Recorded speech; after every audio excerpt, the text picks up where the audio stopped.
देखिए 12 बोर्ड के लिए इंटीग्रल कैलकुलस के इनडिफिनिट पार्ट से ऑलरेडी वन शॉट पार्ट 1 और पार्ट 2 अभी क्लासेज पटना के यूट्यूब चैनल पर अपलोड है। अब हम लोग वन शॉट पार्ट 3 जिसमें डेफिनिट इंटीग्रल्स के बारे में जानेंगे। और सबसे बड़ी बात यह है कि डेफिनिट इंटीग्रल्स का यदि आप बेसिक रूल्स और प्रॉपर्टी जान जाएंगे तो आपको लगभग उसी तरह के प्रॉब्लम्स मिलते हैं जो ऑलरेडी आप इंडेफिनिट में बना चुके होते हैं। हाँ, कुछ नए प्रॉब्लम भी जरूर मिलेंगे जो इंडेफिनिट में बनाना पॉसिबल नहीं था, लेकिन डेफिनिट के प्रॉपर्टीज का यूज करके उसे बनाया जा सकता है। तो आइए आज हम लोग अब डेफिनिट इंटीग्रेशन के बारे में पढ़ेंगे। बोर्ड एग्जाम के पॉइंट ऑफ व्यू से हम लोग कर रहे हैं, इसलिए डेफिनिट इंटीग्रेशन का बहुत ज़्यादा थ्योरेटिकल पोर्शन में मैं नहीं जाऊंगा। सीधे प्रॉब्लम के द्वारा ही थ्योरी क्लियर हम लोग करते चलेंगे। तो आइए देखिए डेफिनिट इंटीग्रल।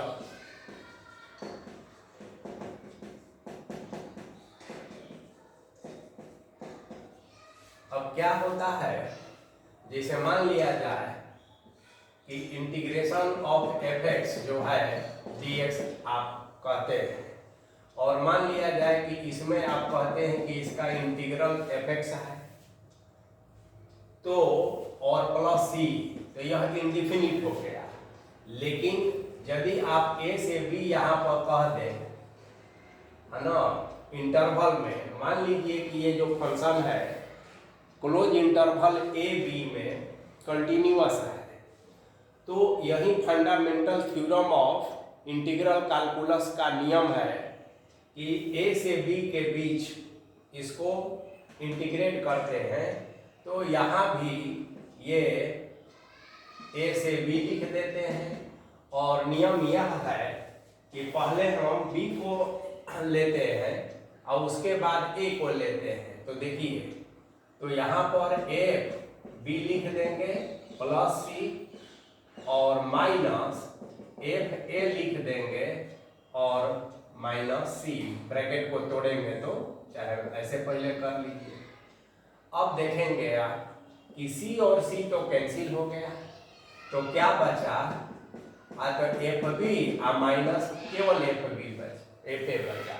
अब इसमें कांस्टेंट नहीं है, तो इसका मतलब है कि यह इंडिफिनिट नहीं है, तो यह डेफिनिट हो गया।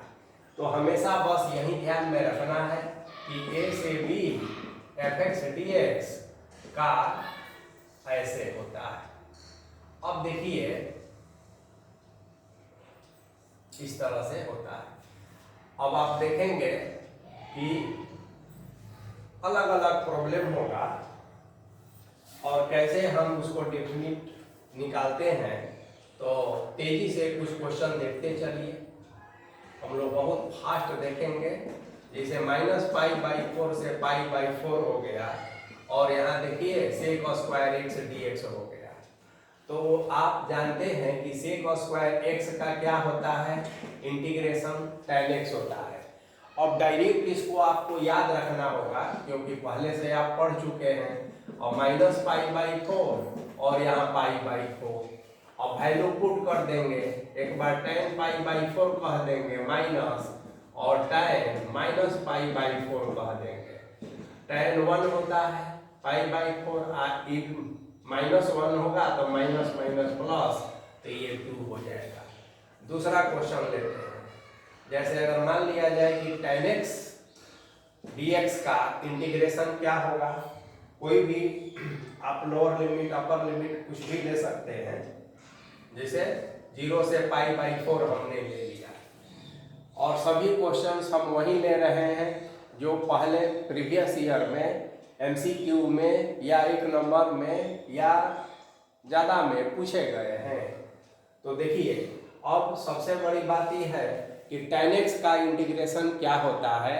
तो अब यहाँ पर tan x का इंटीग्रेशन आप सीख चुके हैं, तो डायरेक्ट हम रिजल्ट लिखेंगे। तो ये हो जाएगा log sin x, है ना। log के बाद मॉडुलस का यूज कर दिया जाता है, और यहाँ पर हम कह देंगे 0 से π/4। बस अब इसका वैल्यू आप पुट कर दीजिए। हाँ देखिए, tan x का log sec x होता है, ठीक है, ये ध्यान में रखना है, sec x। और cot x का जो है log sin x होता है। इसी तरह तो और होता है sec x और cosec x का भी ध्यान से आपको निकालना होगा। अब इसमें पुट कर देना है। तो देखिए log sec और x के जगह पर एक बार π/4 कह देंगे, और फिर माइनस log sec x के जगह पर 0 कह देंगे। अब sec π/4 तो √2 होता है, और sec 0 1 होता है। तो इस तरह से आप निकालेंगे। हाँ, तो अब इसमें यह ध्यान देना है कि आप अगर सीधे √2 और 1 लिख देंगे तो गलत हो जाएगा ना, ये तो sec का वैल्यू हुआ। तो आपको लिखना होगा कि log, तब कहेंगे √2, माइनस log, तब कहेंगे 1। log को छोड़ना नहीं है, ये ध्यान रखना है।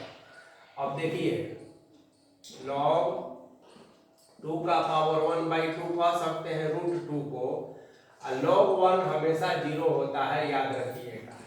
यानी कि 1/2 और log 2, यही आपका आंसर हो गया। देखिए MCQ जब दिया रहेगा तो उसमें 4 ऑप्शन रहेगा, हल्का सा एक चूक से आपका, ठीक है ना, गलत हो सकता है। इसलिए सावधानी से आपको देखना है और तब जाके रिजल्ट को लिखना है। चलिए, तो इस तरह से हम डायरेक्ट जो है इंटीग्रेशन इंडेफिनिट से जो रिलेटेड है उससे कुछ हम लोग काम किए। अब धीरे आगे बढ़ेंगे। देखिए कुछ नए तरह का प्रॉब्लम लेंगे।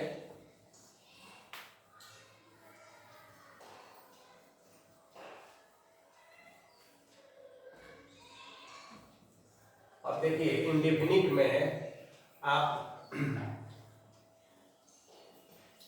सब्स्टिट्यूशन के द्वारा भी इंटीग्रल्स निकाले हैं। तो इसमें एक दो क्वेश्चन देखिए जो बोर्ड में पूछा भी गया है, कि जैसे अगर मान लिया जाए कि क्वेश्चन है कि 0 to 1 और tan inverse x by 1 plus x² dx। अब आप देखेंगे कि यह जो क्वेश्चन है तो डायरेक्ट तो आप नहीं बना सकते हैं इसको ट्रांसफॉर्मेशन के द्वारा, तो सब्स्टिट्यूशन के द्वारा कैसे बनाएंगे। तो देखिए tan inverse x equal to t मान लेते हैं। दिस इम्प्लाई दैट जब जरूरत होगा, अभी तो जरूरत है नहीं, लेकिन x इक्वल टू आवश्यकता के अनुसार tan t भी लिख सकते हैं। अब इसको डिफरेंशिएट कर दिया जाए तो 1/1 प्लस x² होता है dx, इसका हो गया dt। अब हमारा जो फंक्शन है i तो कैसा हो गया। अब एक बात का ध्यान रखिए, जब आप सब्स्टिट्यूशन लेंगे तो लोअर और अपर लिमिट को बदल भी सकते हैं और नहीं भी बदल सकते हैं। अगर आप नहीं बदलेंगे तो अभी आपका t में आंसर आएगा, और फिर जहाँ जहाँ t है तहाँ tan इनवर्स x लिख देंगे, उसके बाद लोअर और अपर 0 और 1 लगाएंगे। और नहीं तो यदि आप सब्स्टिट्यूशन यहीं पर बदल देंगे तो आगे t को बदलने की जरूरत नहीं पड़ेगी। अब कैसे बदलेंगे आइए देखते हैं। ये आप सब्स्टिट्यूट किए हैं तो आप कहेंगे कि व्हेन, देखिए यहाँ पर ध्यान दीजिए, x में यह फंक्शन है, इंटीग्रांड है, तो कहेंगे आप कि when x equal to 0 lower limit, then है ना t इक्वल टू व्हाट तो tan इनवर्स 0, और tan इनवर्स 0 क्या होता है? 0 होता है। फिर कहेंगे कि when x is equal to 1 then t is equal to इसमें tan इनवर्स 1 कह देंगे, और tan इनवर्स 1 कितना होता है? π/4 होता है। अब आपका जो प्रॉब्लम है बदल गया, क्या हो गया? 0 था तो 0 रह गया, यहाँ नंबर है यहाँ एंगल है, बस इतना अंतर होगा, और यहाँ π/4 हो जाएगा, ठीक है। और देखिए dx/1 + x², ये देख रहे हैं ना, इसके जगह पर dt खाली लिख देंगे हम, और tan इनवर्स को t माने हैं तो बस t dt लिख दीजिए। अब यहाँ पर अब t को बदलने की आवश्यकता नहीं है, x में डायरेक्ट अब आप बना सकते हैं। तो आप जानते हैं कि t का t²/2 होता है, ये 0 हुआ और ये π/4 हो गया, बस। तो आप कहेंगे कि π/4 का होल स्क्वायर और 2, यह ध्यान रखना है, और फिर 0²/2, बस। अब ये 16 हो गया, तो यानी कि π² और 16 दूनी 32 हो गया, आई तो 0 हो गया, यानी कि π² 32 आपका आंसर हो गया। तो जब सब्स्टिट्यूशन का प्रॉब्लम हो तो आपको यह ध्यान रखना है कि लोअर और अपर लिमिट को बदल दीजिए, तो आसानी से आपका बन जाता है। और यदि नहीं बदलते हैं तो फिर से दिए हुए फंक्शन में आपको सब आना होगा, और तब लोअर और अपर लिमिट को लगाना होगा। तो सब्स्टिट्यूशन के जितने सवाल हैं आप इस तरह से बनाएंगे। अब देखिए, आप इंटीग्रल इंडेफिनिट में बाई पार्ट्स भी किए हैं, तो बाई पार्ट्स से मान लिया जाए कि एक क्वेश्चन हम ले लेते हैं कि 0 से 1 और x e⁻x। तो जैसा कि आप जानते हैं कि बगैर बाई पार्ट्स का आप इसको नहीं निकाल सकते हैं, तो आइए देखते हैं। और बाई पार्ट्स का आप नियम जानते हैं कि x को फर्स्ट मानिए, x को सेकंड मानिए, और माइनस कीजिए, और इंटीग्रेशन ऑफ, है ना, x को सेकंड माने हैं तो उसका इंटीग्रेशन ही होगा, ठीक है, और इनटू जो फर्स्ट था उसका डिफरेंशिएशन होगा, और होल का इंटीग्रेशन। यही फॉर्मूला होता है बाई पार्ट्स का। और लोअर और अपर का क्या करेंगे कि एगो ब्रैकेट ऐसे बना दीजिए, यहाँ 0 और यहाँ 1 कह दीजिए, या आप x का अलग से निकाल लीजिए पहले, और तब इसको i मान के, तब लास्ट में i = समथिंग 0 से 1, ऐसा भी कर सकते हैं, या साथ में ले सकते हैं। आइए देखिए, तो x का और e⁻x हो गया, e⁻x हुआ, x का 1 होता है, और e जैसे था वैसे ही रह गया। अब आप देखेंगे कि ex माइनस e⁻x का e⁻x से हो गया, यहाँ 1 0 हो गया, बस। अब लोअर और अपर लिमिट को रखेंगे, पहले अपर को रखेंगे, तो 1 × e⁻1 माइनस e⁻1 ऐसे, माइनस, फॉर्मूला में भी माइनस होता है और यहाँ भी माइनस है, तो माइनस माइनस प्लस हो जाएगा, और तब कहेंगे e का पावर, देखिए चाहे पहले आप ऐसे कर लीजिए, कोई फर्क नहीं पड़ेगा, माइनस। अब आपको इसमें रखना है, तो देखिए x 0 e⁻0 माइनस e⁻0 ऐसे रख लीजिए। अब आप देखेंगे कि e1 और e1 मिलके 0 हो गया और माइनस हो गया, ये e⁻0 1 होता है, तो 0 × 1 0 हो गया, और e⁻0 1 हो गया। अब -1 × माइनस तो +1, तो यही आपका आंसर हो गया। इसमें आपको सावधानी बरतनी होगी, क्योंकि ऑप्शन अगर दिया रहेगा, बनाने को रहेगा तो पता नहीं आंसर क्या होगा, लेकिन अगर MCQ हो और ऑप्शन उसमें आपका मैच करना जरूरी है। तो इतना क्लोज ऑप्शन रहेगा कभी कभी कि हल्का सा जो चूक है वो आपका गलत आंसर करा देगा, इसलिए इसका प्रैक्टिस आपको ज़्यादा करना है, बढ़िया से करना है। चलिए अब हम लोग आते हैं प्रॉपर्टीज ऑफ डेफिनिट इंटीग्रल्स। अब इसकी आवश्यकता क्यों पड़ी? बहुत से ऐसे इंटीग्रल है जिनको सामान्य मेथड से, इंडेफिनिट के जो मेथड्स आप पढ़े हैं उनके द्वारा सॉल्व नहीं किया जा सकता है, तो इसीलिए प्रॉपर्टीज की आवश्यकता पड़ी। तो थोड़ा सा प्रॉपर्टीज ऑफ डेफिनिट इंटीग्रल्स। अब देखिए प्रॉपर्टीज की चर्चा तो करनी होगी, तो इसमें आपको थोड़ा धैर्य रखना है। और देखिए क्या प्रॉपर्टी होता है, तेजी से हम लोग देखेंगे। जैसे P1 प्रॉपर्टी 1 2 से नहीं मतलब है, ध्यान रखिएगा। A से B अगर fx हो और dx, तो A से B ft और dt का वैल्यू बराबर होता है।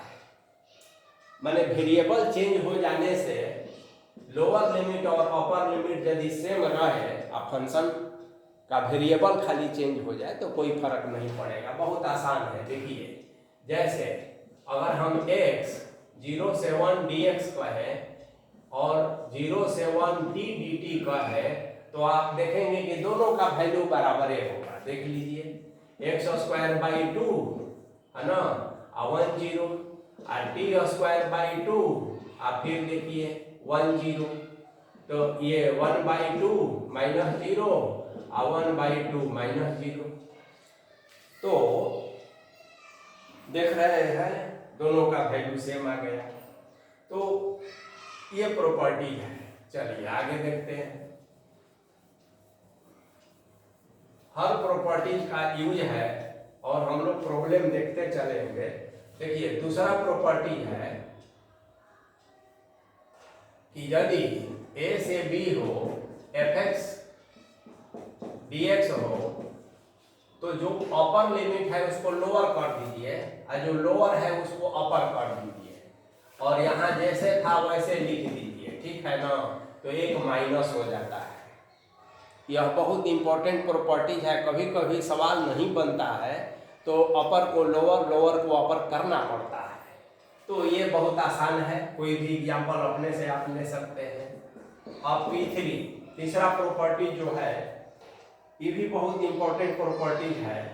अब देखिए लोअर और अपर में एक विशेष प्रॉपर्टी ये हो सकता है ना, कि यदि लोअर और अपर इक्वल हो तो fx dx ये सीधे 0 हो जाता है, तय बात है।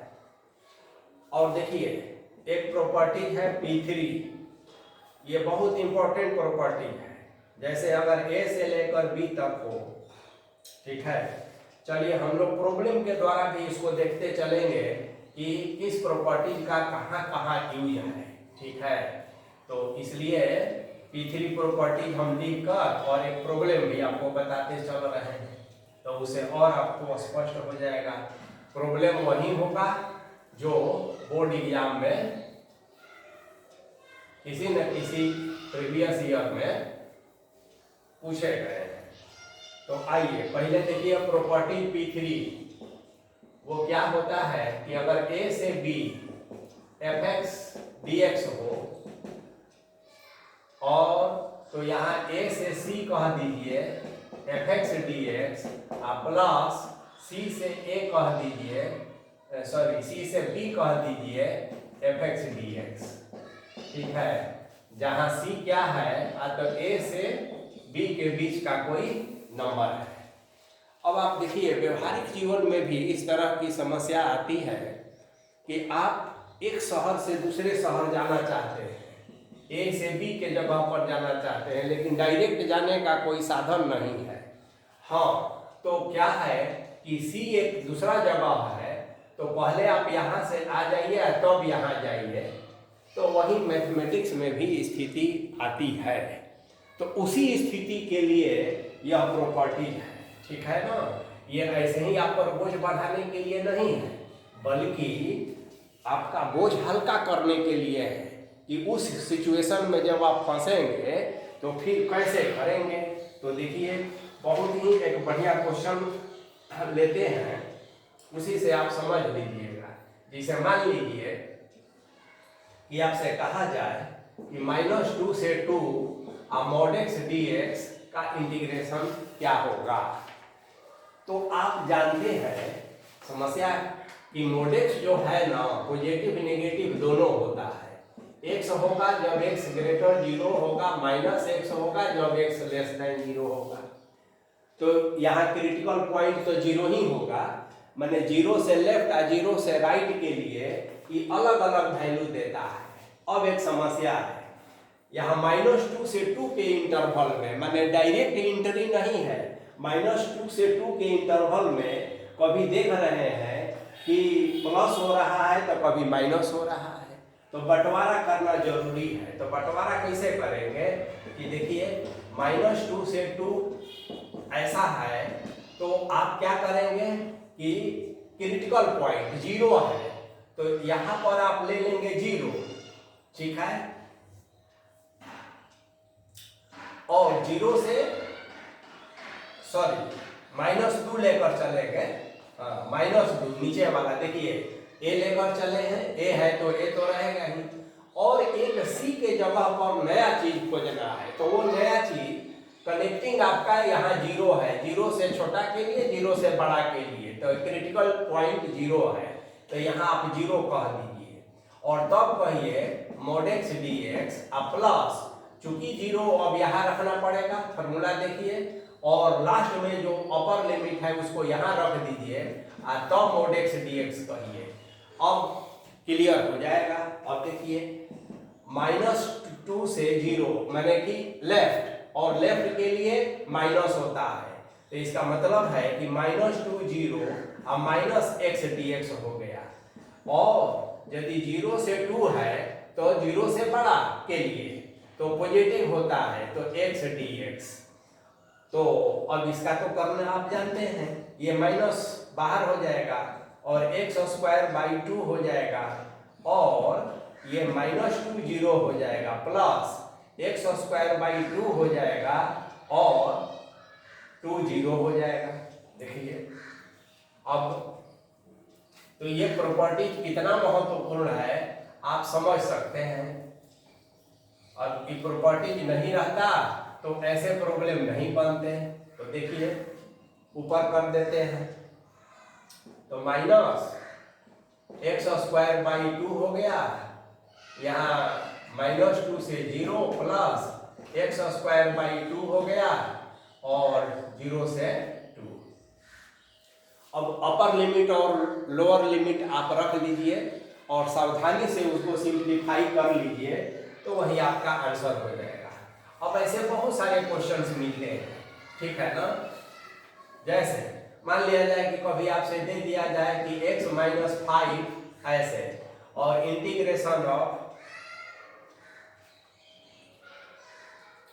0 से 10, तो फिर वही बात हो जाएगी कि 0 से 10 के बीच में यह फंक्शन जो है ये कहीं वैल्यू नहीं देगा। 5 से बड़ा के लिए पॉजिटिव देगा, तो 5 से छोटा के लिए नेगेटिव देगा। तो हमको एक तीसरा स्टेशन 5 की जरूरत पड़ेगी, तो एक बार 0 से 5 और फिर 5 से 10 लेना पड़ेगा। तो इस तरह के क्वेश्चंस का प्रैक्टिस आप करेंगे। चलिए, अब हम अगला प्रॉपर्टीज के बारे में बता रहे हैं। जो डेफिनिट वैल्यू है इसका कैलकुलेशन सावधानी से आपको करना है। चलिए, अब जो है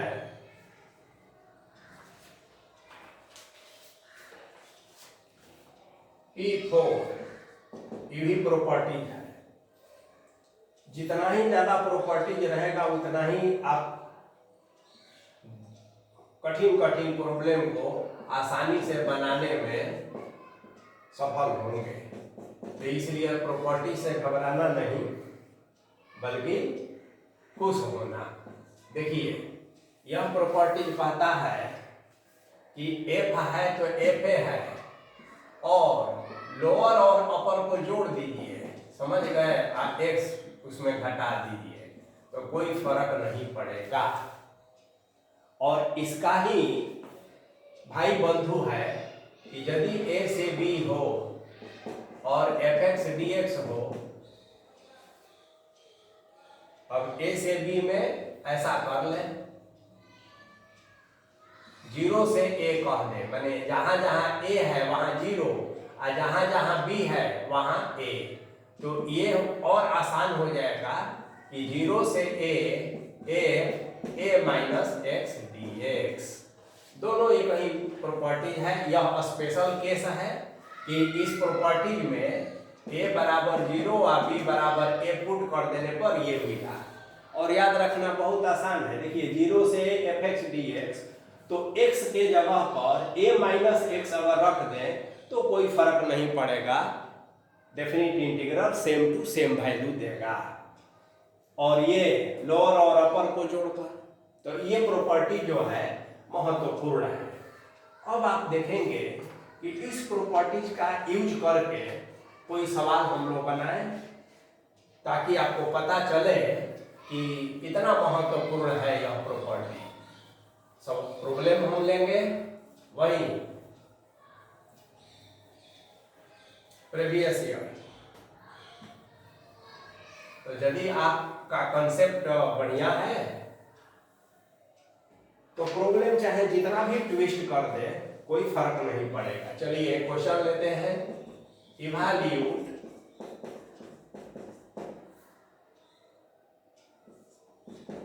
पाई by 6 two pi by 3 dx by 1 plus under root tan x, ये क्वेश्चन है।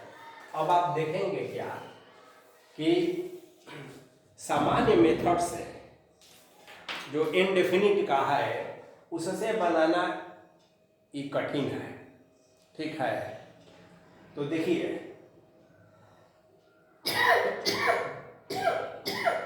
इसको थोड़ा सा सिंप्लीफाई पहले कर लें डायरेक्ट।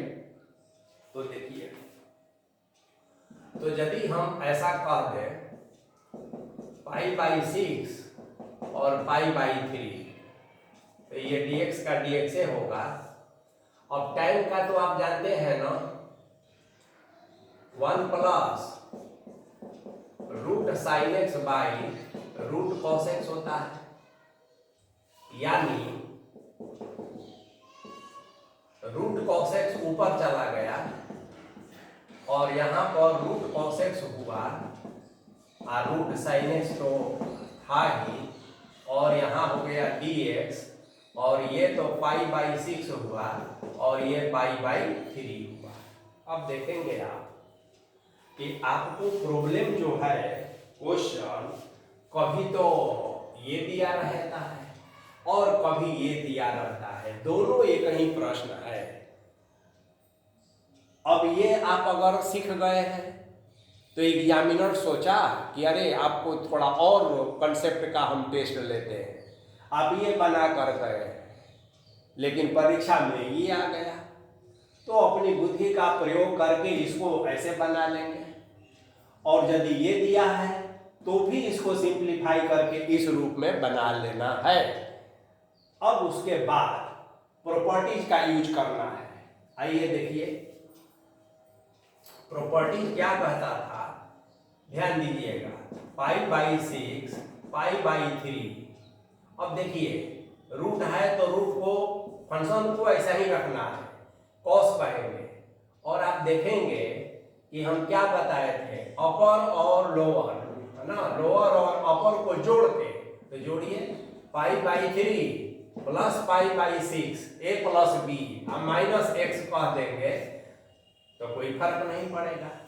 अब केवल इसी में नहीं कहेंगे, इसमें भी करेंगे, फिर रूट कहिए, फिर कॉस कहिए, पाई by 3 plus pi by 6 minus x कह दीजिए, और प्लस फिर रूट कहिए, ठीक बात है, साइन कहिए, पाई बाई 3 आप प्लस पाई बाई 6 आप माइनस एक्स कहिए तो कह दीजिए, हो गया।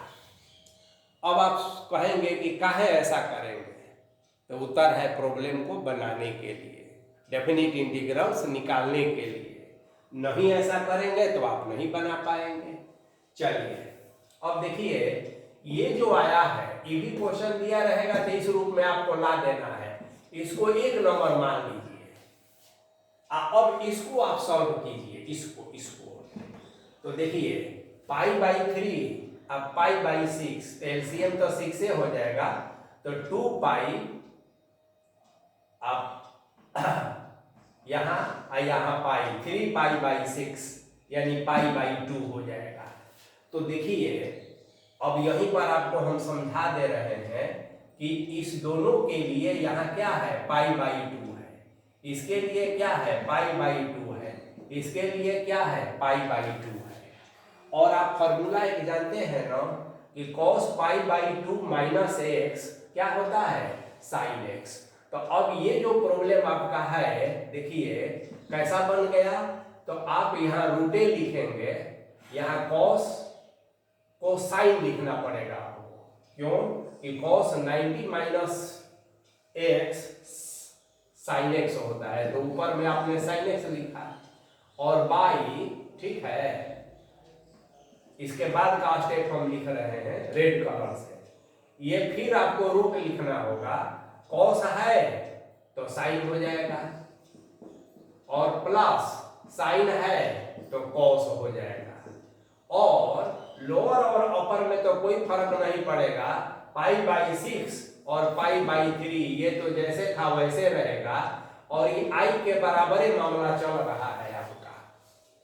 तो देखिए ये फर्स्ट नंबर का इक्वेशन हो गया था, आपने प्रॉपर्टीज का यूज किया, फिर उसको सिंप्लीफाई किया, जो नया रिजल्ट आया तो ये आपका नंबर 2 मान लीजिए, रेड वाला नंबर 2 हो गया।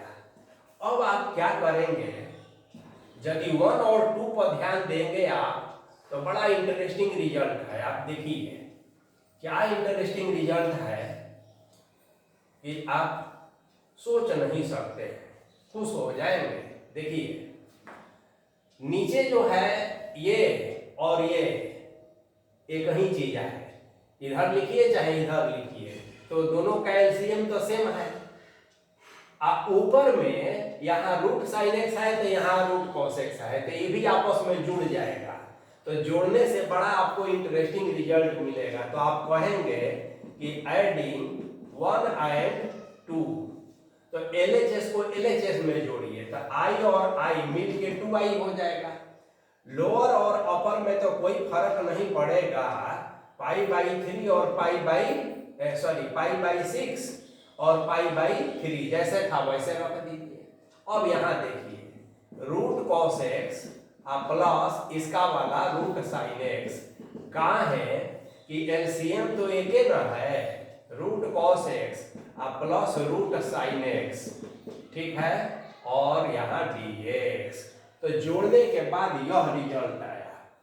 अब आप के खुशी का ठिकाना नहीं है, कहा है कि ये और ये कैंसिल हो गया। अब जब कैंसिल हो गया तो कितना बढ़िया रिजल्ट आ गया, देखिए तो ये प्रॉपर्टीज का कमाल है। तो यहां हम लिख देते हैं कि अब 2i बराबर माइनस पाई बाई 6 से पाई बाई 3 खाली dx बचा, क्या बचा, dx, इसलिए 2i बराबर dx का तो x होता है, आप जानबे करते हैं, पाई बाई 3 और पाई बाई 6 होता है। अब 2i बराबर यहाँ पाई बाई 3 और माइनस पाई बाई 6 कह दीजिए, तो 2 पाई में से पाई घट जाएगा तो पाई बाई 6 बचेगा, इसलिए 2i बराबर पाई बाई 6, इसलिए i बराबर पाई बाई 12।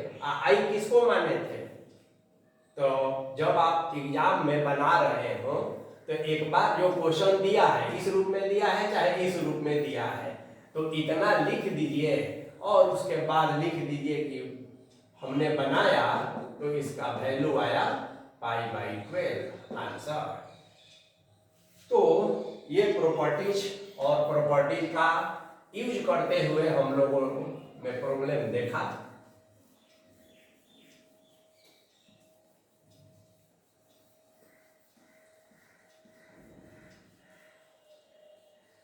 देखिए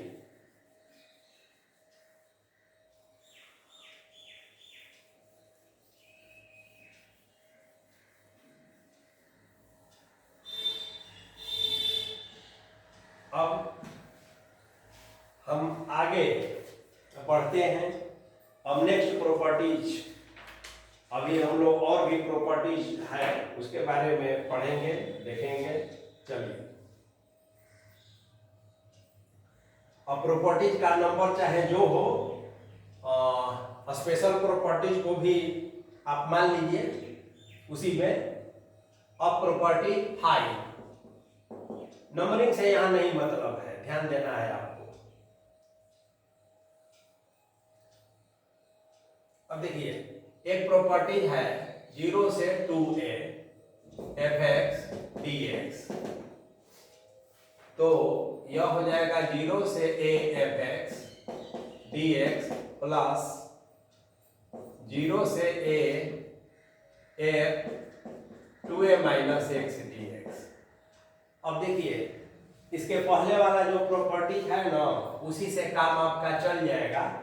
तो इस पर आप नहीं भी ध्यान देंगे तो कोई बात नहीं है, प्रॉब्लम आएगा तो इसका यूज किया जाएगा, नहीं वो यूज करेंगे तो सारा प्रॉब्लम उसी से बन जाता है। तो ये एक एक्स्ट्रा प्रॉपर्टी है, इसको लिख दिए हैं, ध्यान में रखिएगा। कभी कभी जरूरत पड़ ही जाती है तो थोड़ा प्रॉब्लम जल्दी बनेगा। और देखिए जो एक बहुत महत्वपूर्ण प्रॉपर्टी है, अब इस पर आपको -a से a हो, fx dx हो, ठीक बात है ना। तो इसका दो वैल्यू आता है, एक बार आता है 2 0 से a fx dx, और एक बार आता है 0, ठीक बात है। तो ये जब आता है कब, तो व्हेन f इज इवन, और ये आता है कब, तो when f is odd. f माने फंक्शन। अब आप देखेंगे कि फंक्शन में इवन ऑड क्या होता है, तो आप तो जानबे करते हैं इवन ऑड, लेकिन फिर भी हम तेजी से बता देते हैं। देखिए अगर कोई फंक्शन है, ठीक बात है, fx, उदाहरण से बता देंगे तो और ज्यादा आपको क्लियर हो जाएगा। मान लिया जाए कि यह x है, या fx इज इक्वल टू मान लीजिए कि ये sin x है। तो इवन ऑड का टेस्ट कैसे करेंगे, f minus x, x is replace by minus x, तो यहाँ भी माइनस एक्स हो गया, तो यहाँ साइन माइनस एक्स, तो माइनस साइन एक्स हो गया। तो देखिए जब किसी फंक्शन को माइनस एक्स से रिप्लेस किया जाए और फंक्शन का मान बदल जाए, ठीक है, साइन बदल जाए, ये फंक्शन प्लस था ये माइनस हो गया, जो माइनस रहे वो प्लस हो जाए, तब कहेंगे कि यह ऑड फंक्शन है। यानी कि आपको ये देखना है कि f माइनस एक्स बराबर माइनस एफ एक्स आ जाए तो ऑड होता है। अब दूसरा उदाहरण, F X is equal to X square ले लीजिए, F X is equal to cos X ले लीजिए। अब यहाँ माइनस एक्स कहेंगे तो माइनस एक्स का होल स्क्वायर एक्स स्क्वायर हुआ, यानी कि माइनस एक्स रिप्लेस करें तो फंक्शन का साइन नहीं बदला। और एफ माइनस एक्स कहेंगे तो कॉस माइनस एक्स आप जानते हैं कि कॉस एक्स होता है, तो यहाँ भी नहीं बदला। तो जब नहीं बदला तो इसका मतलब है कि यह इवन फंक्शन है। तो ये बहुत अच्छा प्रॉपर्टीज है कि यदि फंक्शन इवन रहे तो सॉल्व करेंगे इस तरीका से, तो आगे बढ़ना पड़ेगा। और यदि फंक्शन ऑड रहे तो आगे नहीं बढ़ना पड़ेगा, सीधे आप 0 कह दीजिए।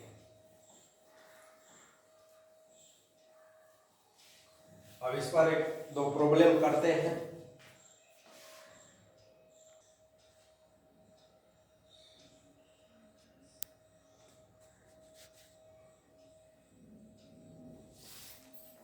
अब देखिए एक क्वेश्चन देते हैं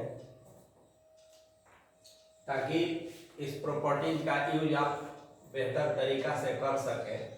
जैसे मान लीजिए कि -π/4 से π/4 और यहाँ हम कह देते हैं cos qx dx। तो आप पहले देखिए कि इनडिफिनिट रहता तो आपको बनाना ही पड़ता, लेकिन डेफिनिट है तो आपके पास प्रॉपर्टी है तो सुविधा। आप पहले देख लीजिए कि fx = cos qx है, तो ये क्या है। तो जैसा कि आप जानते हैं कि x is replace by -x, तो यहाँ cos -x और इसका क्या हो जाएगा q। ठीक है। अब आप जानते हैं कि cos जो है cos x रह जाता है, यानी कि ये जो है cos क्या होता है cos qx रह गया, यानी यह एक इवन फंक्शन है। ठीक बात है। तो यदि इवन फंक्शन है, अब मान लिया जाए कि -π/4 से π/4 और यहाँ पर हम कह दें sin²x, तो इसको भी आप टेस्ट करेंगे तो यह भी इवन ही फंक्शन है। तो इसको इवन है तो इसको इस रूप में आपको इंटीग्रेट करना होगा। मतलब कि आप इसको लिख सकते हैं कि 0 से π/4 यहाँ 2 लिख दीजिए और यहाँ sin² dx ऐसा लिख दीजिए। यहाँ भी आपको पता है कि जब sin² रहे, cos² रहे, cos q रहे, तो इसको मल्टीपल एंगल में बदल के इंटीग्रेट किया जाता है। तो इस पर काम हम लोग काफ़ी कर चुके हैं और आप जानते भी होंगे। अब इसको तो आसानी से आप कर सकते हैं। कैसे? तो 2 sin² को 0 से π/4 है और ये 1 - cos 2x हो जाता है dx। अब इसका अलग इंटीग्रेट, इसका अलग इंटीग्रेट, लोअर और अपर रख दीजिए तो ये आपका निकल गया। तो ये फायदा है। अब देखिए, मान लिया जाए कि फंक्शन जो है ये तो इवन आया तो आपको काम करना पड़ा, और मान लिया जाए कि हम फंक्शन लेते हैं कि -π/4 से π/4, कोई भी लोअर और अपर लिमिट, π/4 ही नहीं कोई भी ले सकते हैं, और यहाँ पर हम कहते हैं sin qx dx। अब आप देखिए तो fx = sin qx के बारे में देखिए कि यह इवन है कि ऑड है। तो x is replace by -x हो गया। ठीक बात है।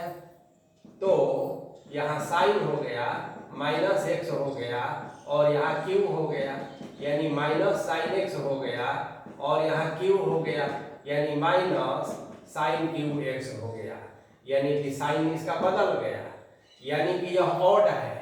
तो आप कहेंगे कि since fx = sin qx is odd, इसलिए -π/4 से π/4 sin qx = 0। तो इवन ऑड का यही यूज है। चलिए, तो ये एक स्पेशल प्रॉपर्टीज था। अब हम लोग पूरे प्रॉपर्टीज का यूज जिसमें हो, तो एक ऐसा प्रॉब्लम लेंगे जिसमें आपको कई प्रॉपर्टीज का यूज होगा और तब आप कैसे सॉल्यूशन निकालते हैं। बहुत ही इंटरेस्टिंग प्रॉब्लम है, आप देखिए।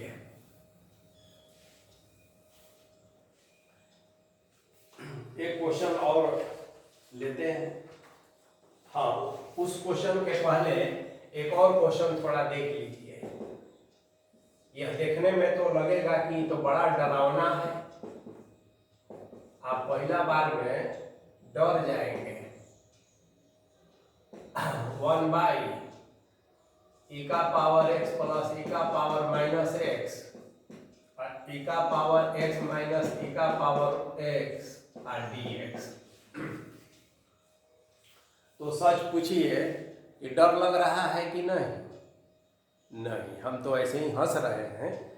जो पहले से पढ़े हैं तो वो डरेंगे नहीं, और जो नहीं भी पढ़े हैं तो अभी वो डरने की जरूरत नहीं है। आप अपनी बुद्धि का बस प्रयोग करते चलिए। देखिए, ये बड़ा बड़ा अपर और लोअर है, इसको तो लिखने ही पड़ेगा आपको। सिंपल जो गुणा करने का तरीका है कर दीजिए। तो EX इंटू EX और EX को उठाइए EX के साथ माइनस EX इंटू इतना, फिर इसको उठाइए ई का पावर माइनस x इंटू ई का पावर x और फिर माइनस ई का पावर माइनस x और dx को dx कह दीजिए। अब देखिए, ये लोअर और अपर तो वही चलते रहेगा, तो इसलिए इसको जो है बार बार क्या लिखना, आप लिखते रहिएगा। देखिए 1 बाई क्या हो जाएगा, अब ध्यान दीजिए, ये 0, ये भी 0 और ऐसे भी प्लस माइनस भी है, तो ये तो खत्म हो गया। तो यहां क्या बचा, तो ई का पावर x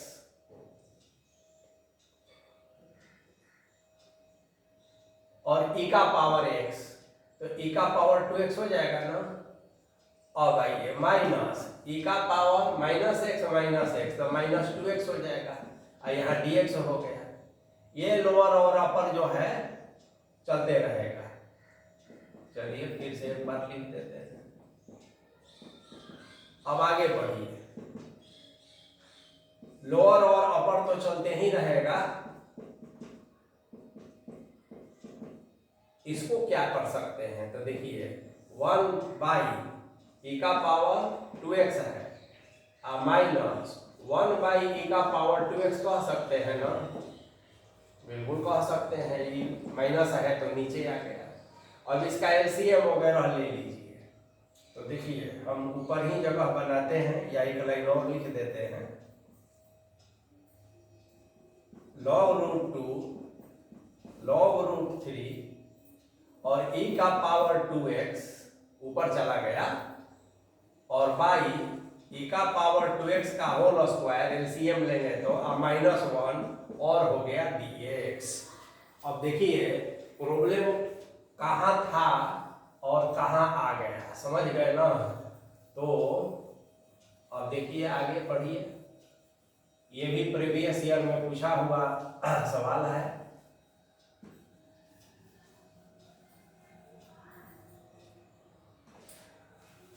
तो आपके पास सवाल क्या हो गया जी, तो ई का पावर 2x बाई ई का पावर 2x का होल स्क्वायर माइनस 1। अब देखिए अपने आप में यह एक प्रॉब्लम हो गया। कभी यही आपसे डायरेक्ट पूछा जा सकता है और कभी इतना पहले से आपको पूछना। तो पुट ई का power 2x equal to t ले लेते हैं, तो 2e का पावर 2x dx बराबर आप क्या कहेंगे, dt कह देंगे। अब जो आपका निकालना है, तो देखिए यहाँ पर जगह बना है, यहीं पर हम लिख देते हैं। बहुत बढ़िया क्वेश्चन है। तो अब इसको मिटा देते हैं कि आपको कंफ्यूजन नहीं हो। अब देखिए क्या बताए हैं कि जब भी आप सब्स्टिट्यूट करेंगे तो आप लोअर और अपर को भी बदल लीजिए, तो सुविधा ये हो जाएगी कि बाद में आपको फिर चेंज नहीं करना पड़ेगा, टीए में आंसर आ जाएगा आपका। तो आइए बदलना सीखिए। When x is equal to log root 2 lower limit x के लिए, then t is equal to, ध्यान दीजिए, e का पावर 2, और यहाँ हो गया log, यहाँ हो गया √2। इसको सिंप्लीफाई कीजिए, e का पावर log √2 का स्क्वायर, और log में बेस नहीं दिया है तो भी बेस e होता है। अब इसका एक अच्छा रिजल्ट होता है log e to the power log base e खत्म हो जाता है, और खाली √2 स्क्वायर यानी कि 2 बच गया है। अब आइए, when x is equal to 3 √3, then t is equal to e का पावर 2 log √3, यानी कि e का पावर log √3 का होल स्क्वायर यानी 3। अब आपका जो प्रॉब्लम है, लोअर लिमिट x के लिए जब इतना है तो t हो जाएगा 2, और जब इतना है तो ये हो जाएगा 3, और ये देखिए कैसे बदलेगा, तो ये e का पावर 2x dx मिल के, तो आप dt/2 कहेंगे तो 2 को बाहर कर लीजिए और खाली dt कह दीजिए, और यहाँ 1/t² -1 कह दीजिए, कहेंगे e का पावर 2x को आप t माने। बस हो गया आपका मामला। अब आप एक फॉर्मूला जानते हैं, नहीं भी जानते हैं तो जान लीजिएगा ऐसा, तो 1/2a log x minus a/x plus a बड़ा इंपॉर्टेंट फार्मूला है। उसी तर्ज पर यहाँ t में है और a के जगह पर 1 है, तो डायरेक्ट हम कह दें, देखिए i इक्वल टू 1/2 तो रहबे करेगा, तो 1/2a, तो a 1 है, और यहाँ कहेंगे log, और यहाँ कहेंगे t -1 t + 1, क्योंकि a के जगह पर 1 है, ऐसा कह के समझ गए ना। e भी 2 तो कांस्टेंटे है। अब इसमें और इसमें क्या करना है, तो यहाँ पर अपर लिमिट, यहाँ पर लोअर लिमिट, तो i = 1/4 हो जाएगा। अब ये तो आप कर सकते हैं कि नहीं, बोलिए, कर सकते हैं, लेकिन थोड़ा हम कर देते हैं ताकि कैलकुलेशन में आपको कोई दिक्कत नहीं हो। तो देखिए 3 - 1/3 + 1 माइनस log 2 - 1/2 + 1 हो गया ना। अब इसी को सिंप्लीफाई कर लेना है, तो आपका रिजल्ट आ जाएगा। चूंकि log से जुड़ा मामला है तो कैलकुलेशन में कहीं आप मिस्टेक न हो आपसे, तो थोड़ा और हम इसको आगे बढ़ा देते हैं, ऐसे तो नहीं होगा। 1/4 देखिए, तो log 2/4 माइनस log 1/3 ऐसे। अब ये तो कट जाएगा 1/2, तो 1/4, ये देखिए log 1 माइनस log 2 हो गया, इसका log m/n होता है, और log 1 माइनस log 3 हो गया, ऐसा है।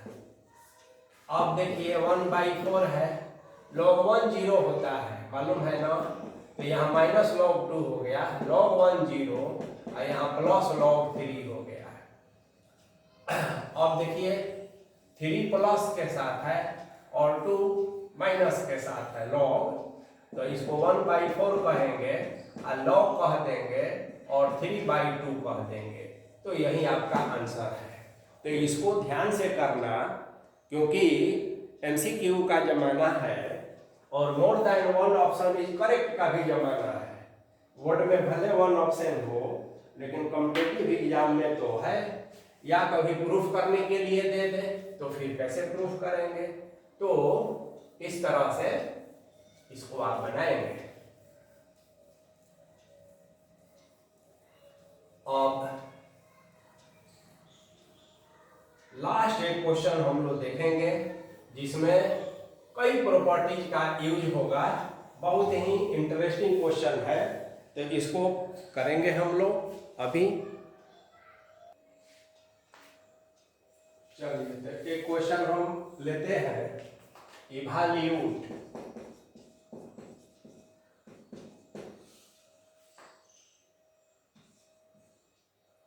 0 से π/2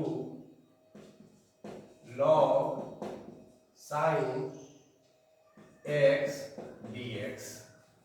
अब देखिए, सबसे पहले इसको i मान लेते हैं हम। अब i = log sin π/2 minus x dx ऐसा लेकर चलते हैं। लोअर और अपर जो है जैसा था वैसे रह गया। अब i = ये प्रॉपर्टी का यूज हमने किया, तो log को कह दिए, साइन 90 माइनस को cos कहते हैं ना, cos dx कह दिए। आप इसको नंबर 1 कहिए, इसको नंबर 2 कहिए। एडिंग 1 and 2, 1 और 2 को जोड़ दीजिए, LHS LHS i plus i 2i हो गया। लोअर और अपर में कोई फर्क नहीं पड़ा। ये log sin x है ना, प्लस log cos x, ठीक है ना, आइए dx हो गया।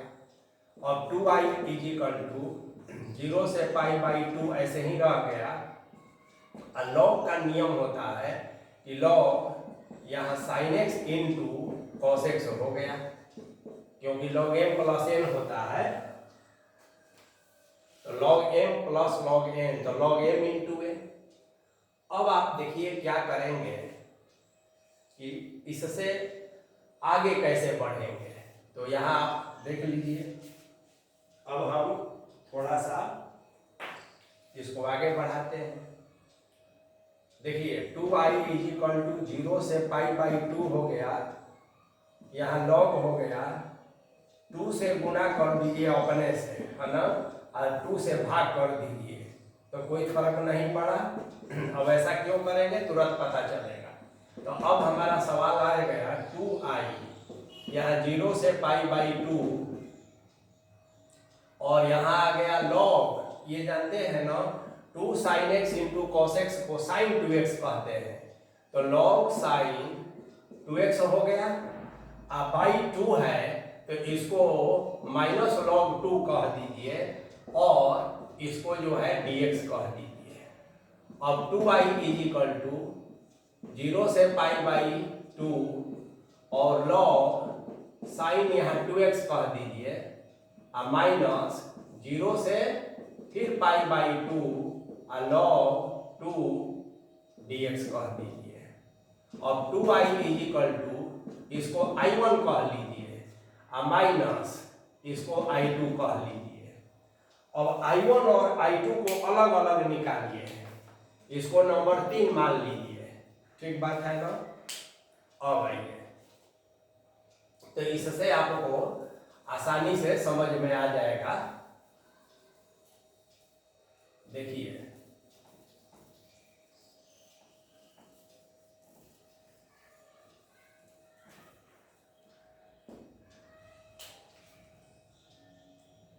i1 पहले निकाल लीजिए, तो i1 एक बार हम लिख लेते हैं फिर से।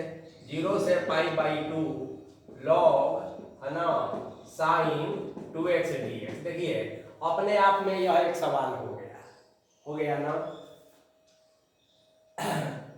तो अभी sin 2x है, अब इसको कुछ आपको मान लेना है, तो मान लीजिए पुट 2x = t, और कहेंगे कि when x = 0 then t = 0, when x = π/2 then t = π/2, तो 2 कैंसिल पाई, और साथ में इसको डिफरेंशिएट करेंगे तो dx = dt/2 हो जाएगा। अब आप सारा चीज को एडजस्ट कीजिए। देखिए i1 माने हैं, तो मान पुट कर दीजिए, तो 0 का तो 0 रह गया, यहाँ पाई हो गया, और यहाँ log हो गया, यहाँ साइन टी, 2x को t माने और dx को आप dt/2 कह रहे हैं।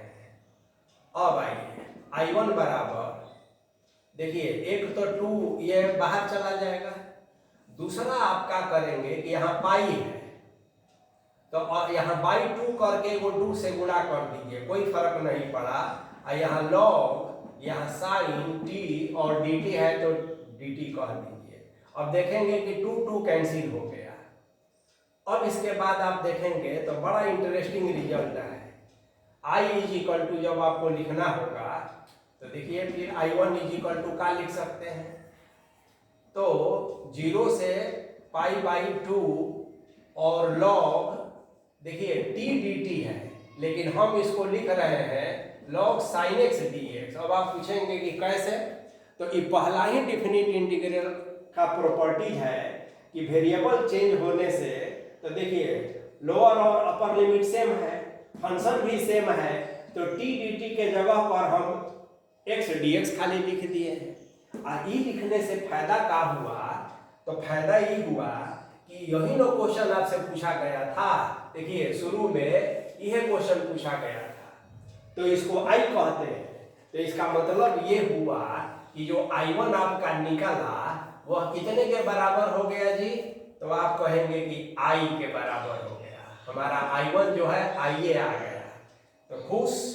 चलिए तो देखिए कितना इंटरेस्टिंग ये प्रॉब्लम है और कितने प्रॉपर्टीज का यूज करके ये बन रहा है। अब आप I1 बराबर तो I आ गया, अब I2 भी जरा देख लीजिए, तो ये तो कांस्टेंट है, तो कांस्टेंट बाहर हो जाएगा और x dx का x होता है और यहाँ 0 से π/2 कह दीजिए, तो ये log 2 हो गया और π/2 से लेकर 0 हो गया, यानी कि π/2 और log 2 हो गया। अब मान रख दिया जाए 2i बराबर, I1 को I कहिए और इसका तो मान आप निकाले हैं π/2 और log 2, I इधर आ गया तो I बराबर माइनस π/2 और log 2, यही आपका आंसर हो गया। I माने ये, तो इसका डेफिनिट इंटीग्रल का वैल्यू -π/2 log 2। तो इस तरह से आप प्रैक्टिस करेंगे। अब नेक्स्ट में क्लास में पार्ट 4, वन शॉट पार्ट 4 में हम एप्लीकेशन ऑफ इंटीग्रल्स का वीडियो बहुत जल्द अपलोड कर देंगे। तब तक आप लोग प्रैक्टिस करते रहिए।